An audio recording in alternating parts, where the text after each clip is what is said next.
Guys, dito ngayon sa Wheeltech Cabanatuan at iba-vlog natin ngayon ang bagong release dito, grabe. Ang Kawasaki ZX4RR.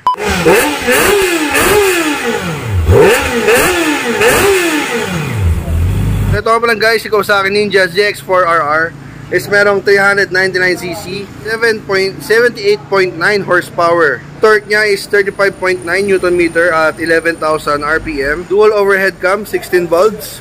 At meron siyang timbang na 188 kilograms. Fuel tank capacity is 15 liters. Then 6-speed siya guys. Tapos syempre liquid cooled, sleeper clutch, may traction control, may dalawang power modes, 4 riding modes at quick shifter. Syempre dual channel ABS yan guys. Ayan o. Tapos naka-Showa shock na siya na adjustable, preloaded. Then dito rin sa likod, ayan. Tapos, pinataba na rin yung gulong niya, 160-60-17. At yung harap is 120-70-17. Then, may ground clearance siya na 135mm. Yan. Then, seat height niya, sakto-sakto lang, 800mm guys. Yan. So, ZX25R. So, meron siyang pang phone connect dito sa ating TFT display. Yan, pina-TFT display. At mamaya papaliwalag yung mga controls na yan. Yun, no? Sobrang pogi. Tapos meron pa siyang pampalakas lalo ng power dahil meron siyang ram air intake dito. Yun, no? Nakalagay pa nga dito guys, ram air system yan. So nakakadagdag yan sa power ni ZX4RR. So itong ZX4RR guys is meron introductory price na 499,000 pesos. So hindi natin alam kung mag-i-increase to kasi meron pang papalabas na sure yung mas budget friendly is yung ZX4 single R. Ang ganda dito guys is since inline 4 siya, yung kanyang stock exhaust is slip-on lang. Ayan o, slip-on. Siyempre gusto natin wum-wum ang tunog nito, sobrang sarap sa tenga. So pwede agad tayo magpalit ng slip-on na pipe.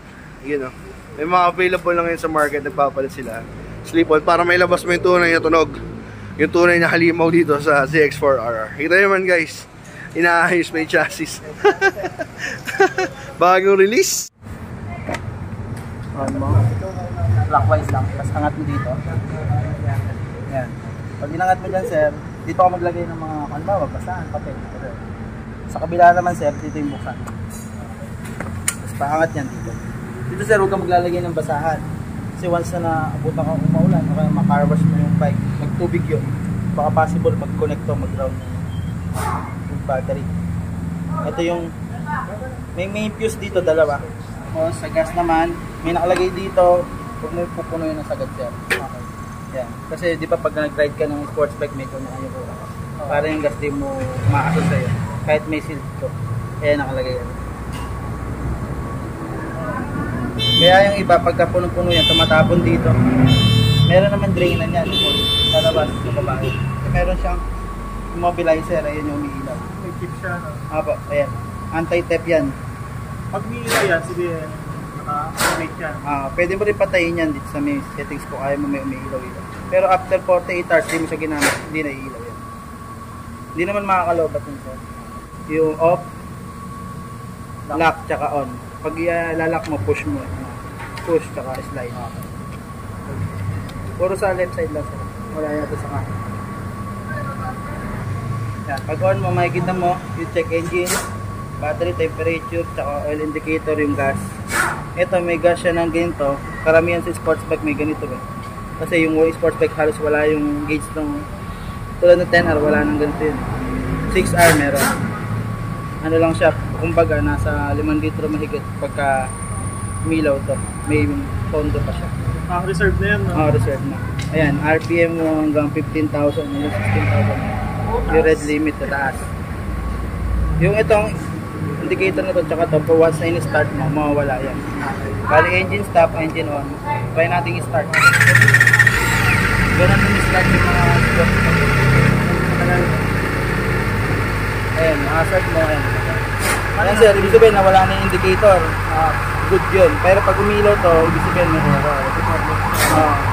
Ito naman, pag tumakbo, kailangan mawala yung ilaw na ito.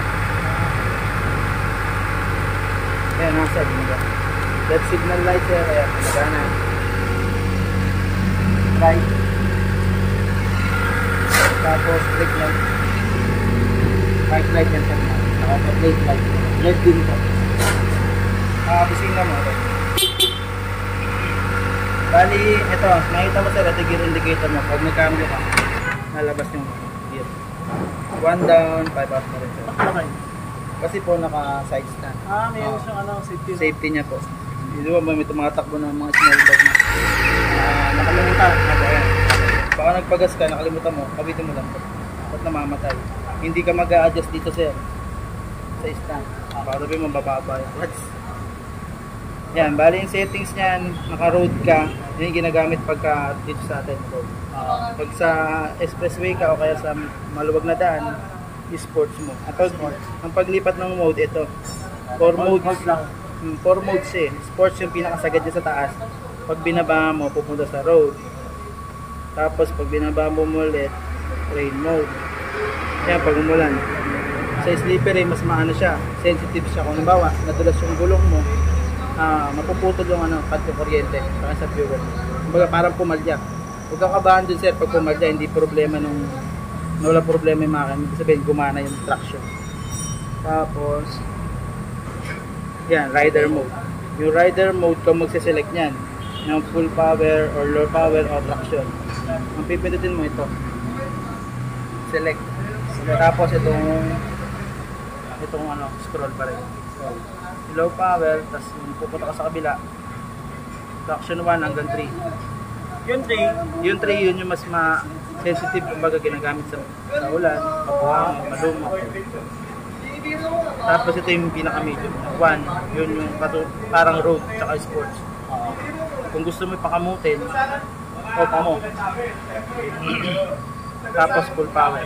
Para kung gusto mo pa-burn yung gulong, off mo. Kasi pag naka-traction 1 ka or 2 or 3, o kaya road, rain, tsaka sports, hindi mag-skid. Hindi mag-burn.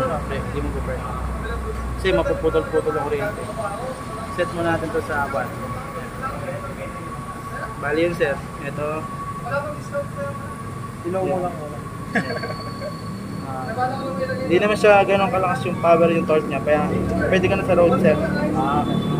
First bike mo po ba ng big bike? Pwede na sir sa road. Tapos select na menu. Yung dalawa. Ayan. Makita mo sa menu niya, dalawang sabay na button. Tapos pagbabak mo ganun din.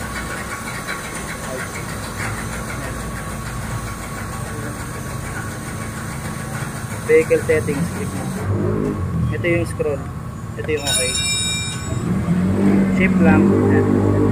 Engine speed dapat to 6,000.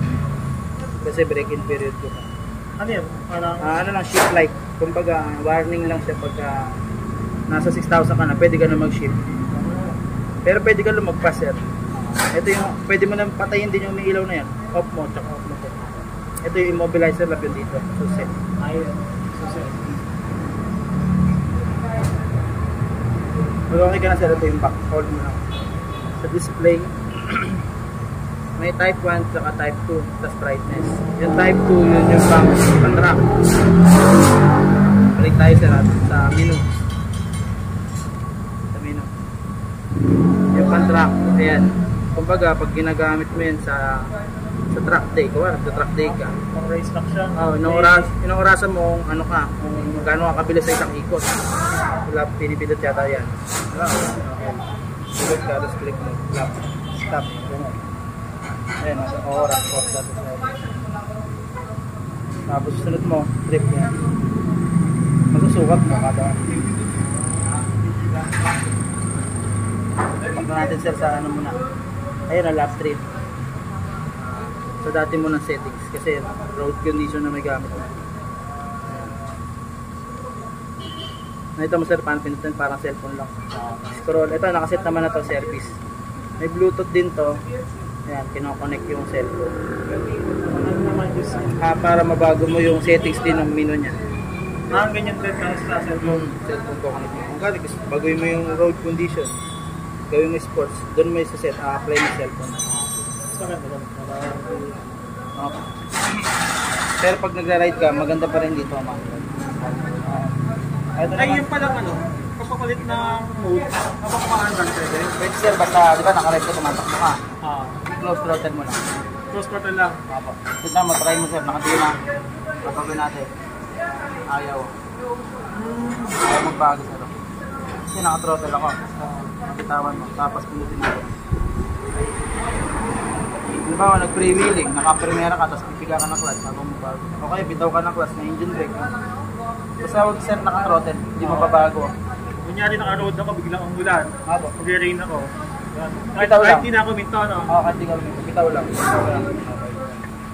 Tapos ito, ano ba, average speed, total time, battery voltage, lantern per liter, average yan. Ito naman, trip A, trip B. Yan, order. Tapos ito sir, kung saan ka mas Adjust ng clutch. malapit, malayo. Pero dapat may play dito. Dito rin, gano'n. Pinakamalapit, 5. Okay, ito, hindi ko na i-adjust lang. Testingin mo muna sir. Pag ito, testing mo ito number 5. Try mo sir. Okay naman sir. Okay naman. Ito sir, pag pipihitin mo yung side mirror, nakawa ka dito talaga. Huwag ganun. Adjust sa arm, ano? Arm tsaka to. Okay. Tapos pag i-adjust mo naman, ganun din dito. Huwag dito sir, makamabasa. Ito, pwede mo naman tanggalin ito dahil wala pa naman tayo. Plate sa harap. Ito lang. Shock. Good. Shock. Ito may preload dito. Saka rebound. Ayan, compression tsaka hard din tsaka soft andyan din. Hard. Dalawa pinipihit sa kanya, no? Oo, 1, 2 yan. Yung sa kanan,